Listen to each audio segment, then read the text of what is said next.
My name is Alexander Brunner. I'm the president of Home of Blockchain at Swiss.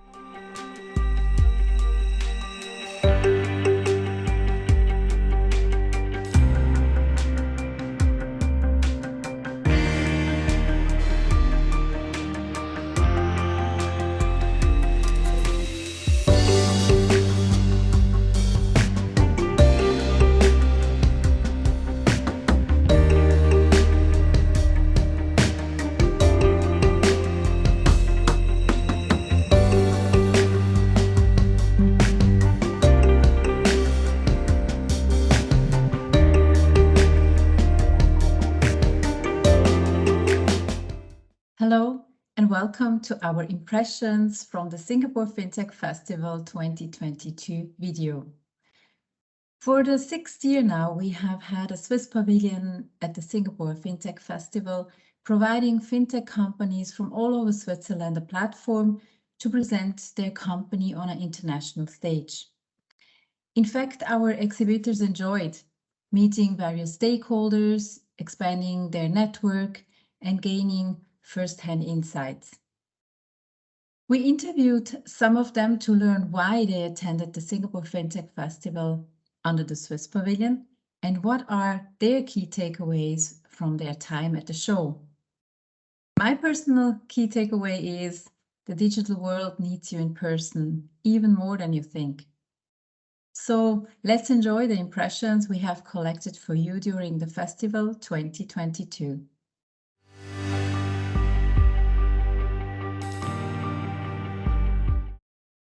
Ladies and gentlemen, dear friends, I really regret that I'm unable to attend the Singapore FinTech Festival this year. I have been visiting Singapore several times over the past years. I have always been impressed by the spirit of progress and innovation of Singapore. Singapore and Switzerland are leading financial centers and strong innovators. Sharing our views and opinions is very important, especially in a time of change and worldwide problems. The financial sector has to deal with the change and find out about new changes and improvements. We cannot always avoid all risks. There must be room for trial and error. But at the same time, we need stability and security.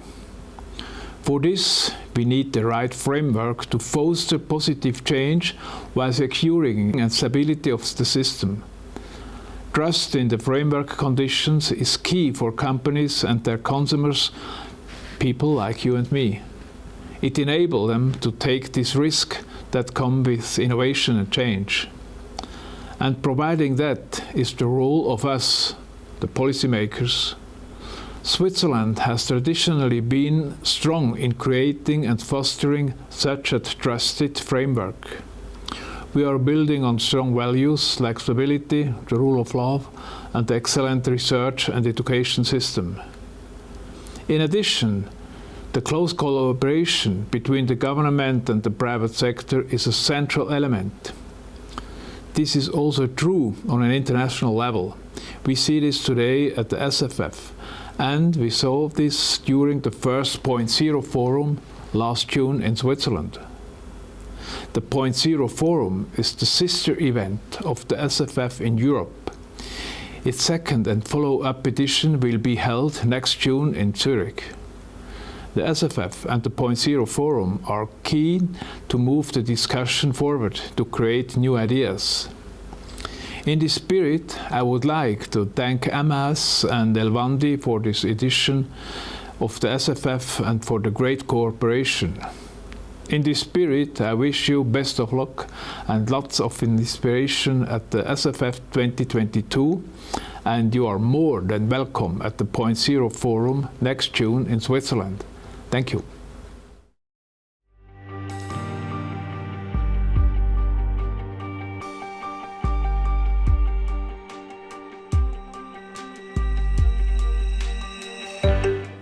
Willy Mure, our federal councillor, actually talked about and stressed the importance of the policy framework, the legal stability, the predictability, and of course the financial stability of Switzerland to do business for fintech and financial services companies. I personally believe that this might not be enough to remain in the leadership seat. I see three big levers Switzerland should embark on. First and foremost, we should continue to network, continue to connect, to build our ecosystems well beyond Switzerland and Europe. And that's why I really value the opportunity to be here in Singapore, to connect, to see what other nations are doing and to also collaborate. Second, I truly believe that in that financial institution, traditional financial institution, should be even more open than they were in previous years to collaborate with the local fintech community, to support them, to explore joint business initiatives, to explore synergies between them, because eventually that will strengthen not only the financial services community but Switzerland as a overall. Last but not least, I see a big lever in investing in education. We've liaised with many people here in Singapore. We've liaised with educational institutions here, and they look with a lot of respect to what we do in Switzerland. I'm grateful and privileged to be here with a group of my students from a fintech and blockchain postgraduate master degree course, which I run at HWZ University, and to see how these people not only grow to become the next generation of fintech economists, but also to be a representative for Switzerland, to liaise with people here, to be kind of ambassadors for the financial services community in Switzerland. That gives me a lot of pride. You know the Swiss ecosystem, startup ecosystem, as well as the Singapore one. What are the similarities? What are the differences? Anything you want to point out? I would say that fintech is stronger here because it's the bigger portion of the market. We have a little bit more biotech and medtech stuff. That's also very long ago where this ecosystem was involved.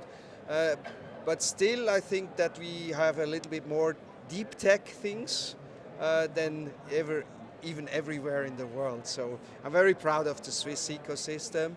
But it's developed massively. 2008 it was nothing, 2012 it was nothing, and then 2014, 15, 16, also with Robinson or 80 Robinson Street, with all that activities, it's massively. And I think that the FinTech Festival is one of the enablers of that startup ecosystem here, and also enabled that F10 came here. Attending the FinTech Festival, I mean, it's amazing the nationality you see here. You see people from Dubai, from India, from China, Philippines, the entire region. Obviously, that's a strength. How do you see Switzerland in this bigger global context when it comes to startups? Do we serve the EU market? Do we serve globally? What's your take? Also first is on the first FinTech Festival, there was nobody except Swiss. Swiss companies were here. So I think that we have to mention that. Now everybody came in for sure. I would say it's a very competitive situation. We have some advantages about innovation power, but that's the only thing which really we are having a better place. But the rest is more about size of the country. If you do something in a bigger country, it's much easier for a startup to do so. And you see this also in Israel, which also has small sizer in compared. They have a big ecosystem, but most of the companies have to go abroad. And that's true for Switzerland, and it's also true for the most of the startups here. I know you mentioned that apparently Switzerland has massive investments into Singapore, apparently more than some neighboring European countries. Yep. So Swiss companies always have had the drive and the intention to go abroad. You mentioned your company. Do we have a skill set of going abroad as Swiss? Is that one of our advantages? Well, the special situation with Singapore is because the banks landed here very early and they're very successful. Even the large banks for first and then the private banks, that helped a lot, that it attracted and made it more easier to come to Singapore than to maybe go to France or even Germany. Sustainability is a mega trend in Singapore and as well as in Switzerland. How is this impacting your business model? Oh, it has impacted our business model and the way we do our business in every way. So since we took on sustainability as the core of our purpose, that's really driven a big change for the whole firm. Now, we have been doing sustainability and sustainable solutions with our clients for many years, but we recently accelerated that with the adoption of sustainability at the core of our purpose. And we look at it with three key areas: from the people perspective, from the planet perspective, and also the partnerships perspective. And from the people's perspective, I think we look at how we engage our customers, we look at how we engage our people, the civil society, how we engage our employees. And from a planet perspective, we're very excited to be able to bring the topic to our customers and tell them about how to accelerate the move towards net zero and how they can incorporate ESG considerations as well. And then from a partnerships perspective, we know that we cannot do this by ourselves. This is also why we're here, and we love to be part of what's happening in Singapore and Switzerland. And so this partnerships here is the third key piece that we do. And one thing I think that's very significant for us is in 2020 we announced that sustainable investing would be the preferred solution for all our clients. So that's how it's driving through our business.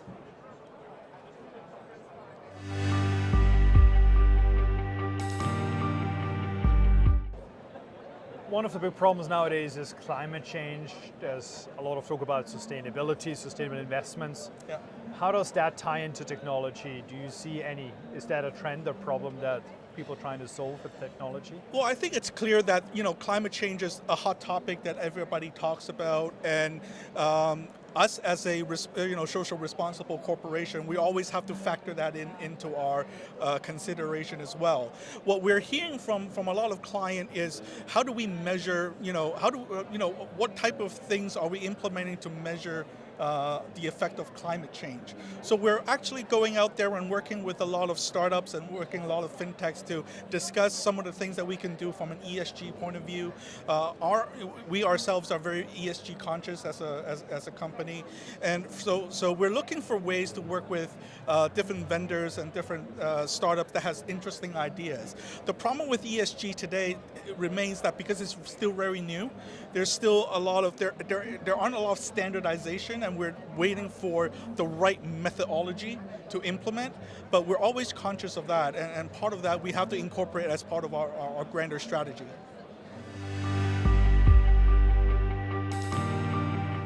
If you look at the market here, digital assets in the space you're operating, how has Switzerland in comparison to Singapore developed? Differences, similarities? Yeah, I think given that we're doing this here at the Singapore FinTech Festival, there's a few things that I think Singapore is even slightly better than Switzerland. That is particularly marketing events like this. However, when it comes to the regulatory clarity, when it comes to the ecosystem on the ground in Switzerland, the crypto valley, but also beyond, we're actually ahead, I would say, of Singapore, and we now just have to make sure that we keep the pace and we keep innovating. But ultimately, both Singapore and Switzerland are, locations which are great for innovation, and particularly, and Signum is testament to that, a great baseline for Asia and Europe to expand and to operate from. So for us, Singapore and Switzerland remain our two dual headquarters, and we're very, very happy that it's that way. And it can be seen because many companies that have a footprint in Switzerland have also a footprint in Singapore. It seems to be historically that's always been the case with the big banks being here. Do you see an acceleration of that trend, that there's this dual hub methodology they're using, that this will be expanded? Do you see any other hubs in the region in the future competing with Singapore, or is that the place to be? I mean, there obviously was this talk of Hong Kong catching up, etc. But obviously in the last 2 years or so, this has, I would say, changed again a little bit. And I think right now there's a lot of movement from Hong Kong to Singapore, also in the fintech space. Not saying that Hong Kong should be written off, but right now I do feel Singapore is the place to be, where you have the most clarity in terms of what it can do, what not, good access to talent, obviously rule of law, high quality of life for families, for talents to move here. So I think it's the right place to as a key hub in Asia. Can you share your experience being under the Swiss pavilion, so to Under say? the red sky, Yes, right? yes. Yeah, it's been for 5 years ago. I think it's our third time here at the festival. Well, for us, this was the start of our Asia initiative. When I came here first time, decided this is the place we need to be. So we start then a local entity, and so this was the start for us. So great to be back here again after the 2 years of COVID. Yes. A lot has changed, but the FinTech Festival is still the place to be. Happy to be here. Is there also an advice that you can share for other Swiss companies having SFF as a launchpad for the internationalization?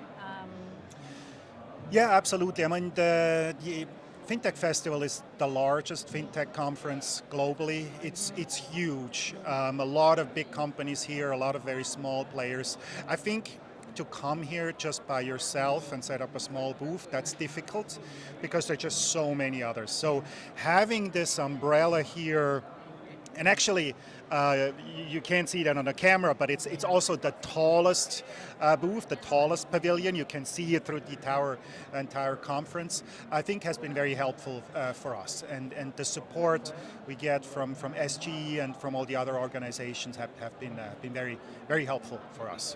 So if you do it, if you're in FinTech, absolutely you have to come to the FinTech Festival, but do it under the Swiss SG umbrella. Any learning so far? What have you gained?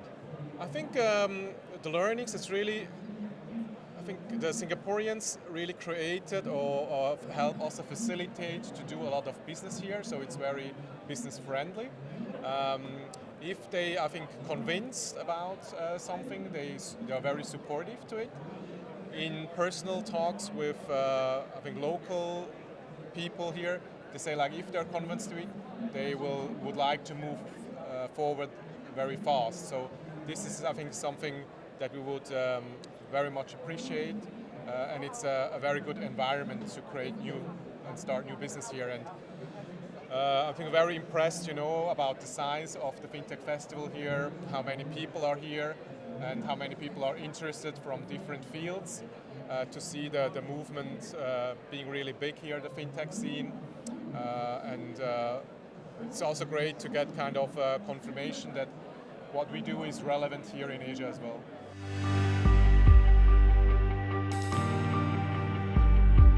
It's great. It's a massive festival. It's huge. It is. It's the first time for me. I was told it was bigger 3 years ago, so that's okay. small. This is my first, so for me it's very big.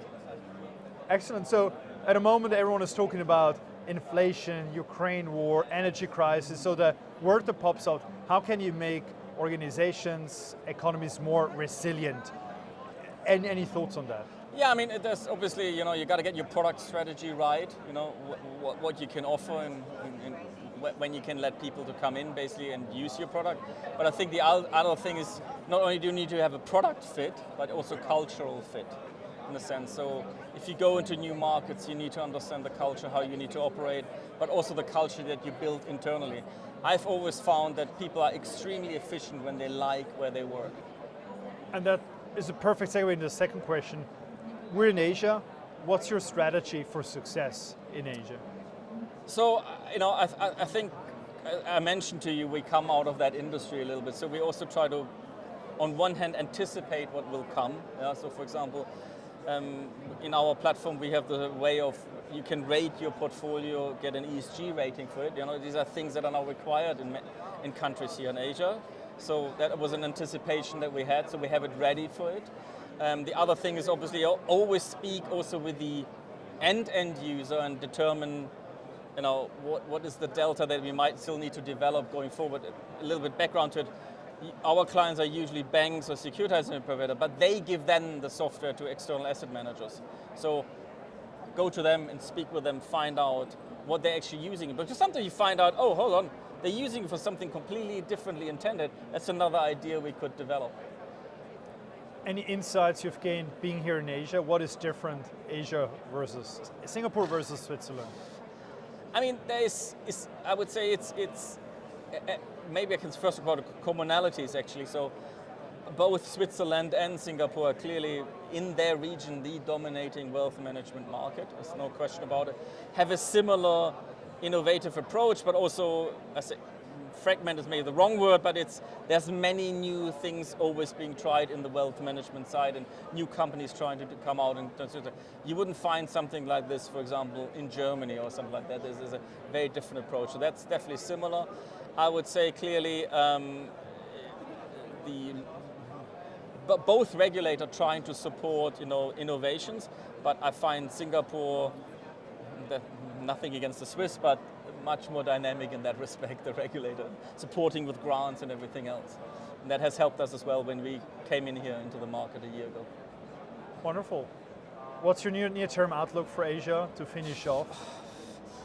I mean, it's I think Warren Buffett once said, why can't you find a rich economist? Because they rarely get it right, and I'm very cynical that way. But I think one other rule is follow the money, and there's a lot of money being managed and coming into Singapore, and rightly so, because it is the best place you can put your money right now. So I think that will drive a lot of growth.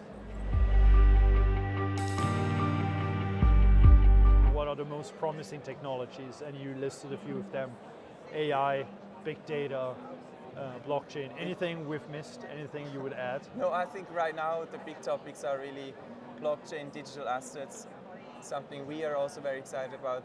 And on the other hand, I think we are all very much aware of climate, the impact that it has, and I think we can play a big role in basically directing funds to the right causes using fintechs.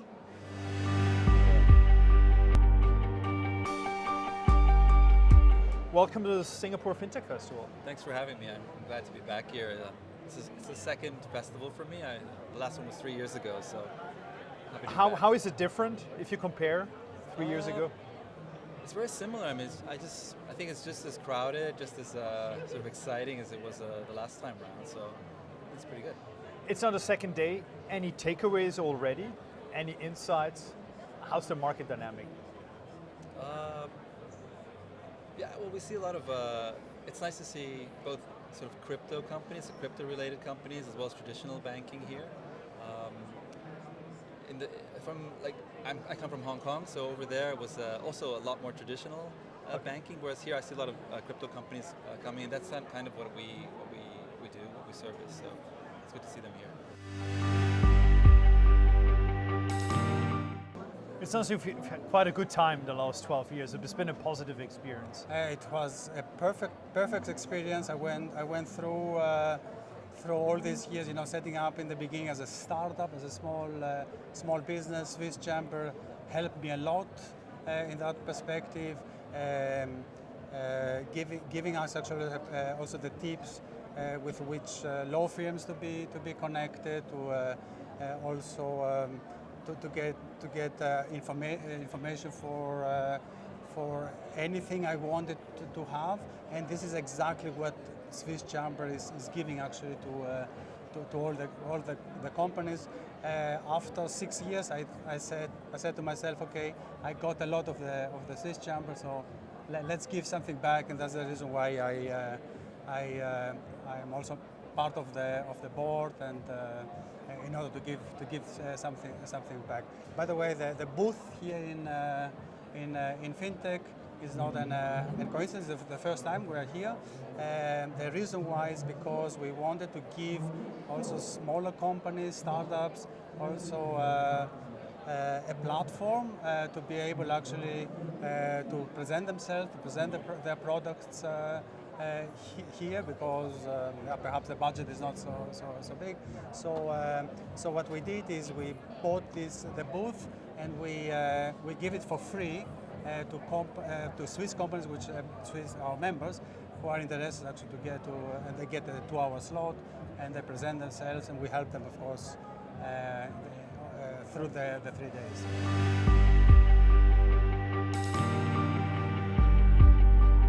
I've been told it's not the first time you're at the Singapore FinTech Festival. What is different this year than the previous year? Yeah, it's true. We are participating already for the second time. First time it was in 2019, just before COVID. We found the festival pretty useful in terms of networking, and it was a good opportunity for brand recognition for Polixis. Well, after COVID, we were really eager to go back here and to experience the same again. And I think that it's great today. The atmosphere is very vibrant. There are so many new companies representing the pavilion, and in general, it's been a great experience so far.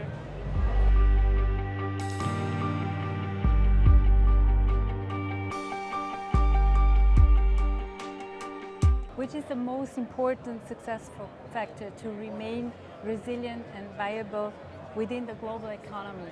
It was one of the main topics within the festival this year. Yeah. What can you share? That's a great question. Certainly we're seeing a lot of volatility now in financial markets. We've had a period of very, very low interest rates for a long, long period of time.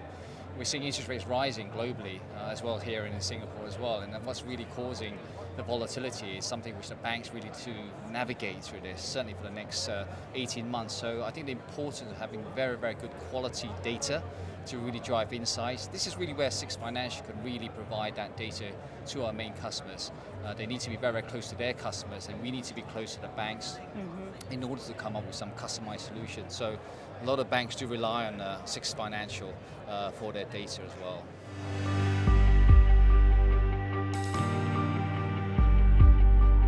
How do we transform economies into a sustainable framework, make the world sustainable? I think there's several critical things, but one of the most critical is inclusion and identity and trust. All of those things are a starting point. So the more people trust and the wider the population can be involved in that trust, the easier it is to include them in things like economy. If you go to buy, as an example, an item, and you see a brand that it comes from a Swiss watchmaker, it's got a certificate of authenticity, you go, I'll pay that.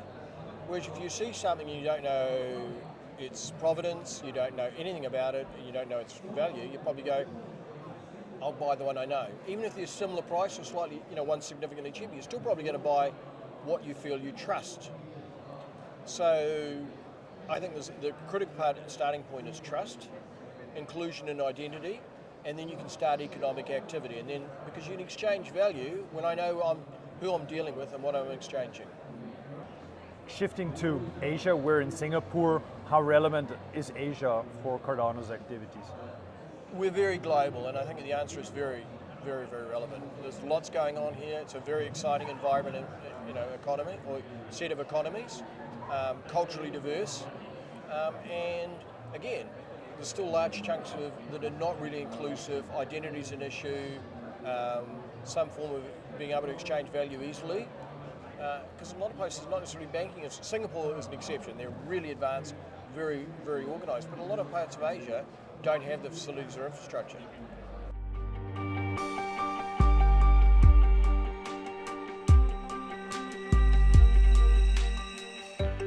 Key takeaways from the crowd, from some workshops? Is there something you can share? Maybe three main things. It's good to connect with all our partners and clients again. We haven't seen them in a while. We see them on video calls a lot. A few have started to really go back to the offices, but it's nice to see everyone on the ground like everything is normal again.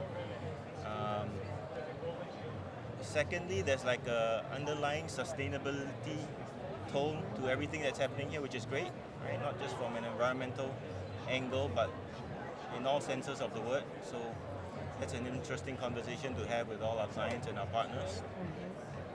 And also it's great to connect with new partners potentially and listen to some opportunities from potential clients. Those are my three key takeaways.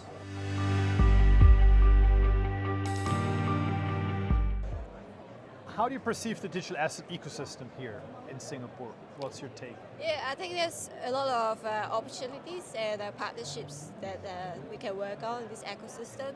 So SEBA wants to leverage on our blockchain technologies. And where do you see the biggest opportunities going forward in the Asian market? Well, in Asia, I think Web3 and the metaverse is quite the way forward right now. A lot of people are looking into opportunities in this space. And SEBA just introduced a NFT, custodial services. Yeah, so I think that is one of the starting point for us to enter the Web3 market.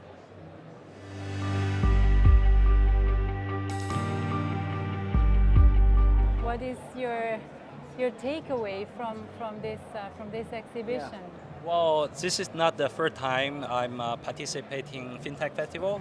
Actually, it's the fourth time. Yeah. So, but this is the first time that I'm participating in FinTech Festival as exhibitors. Previous 3 times I was just visitors. I feel the ownership, and especially being part of Swiss Pavilion, I feel it's very supportive and heartwarming. Yeah, I'm surrounded by companies, startup entrepreneurs, and you guys, and we got help, and we feel like at home.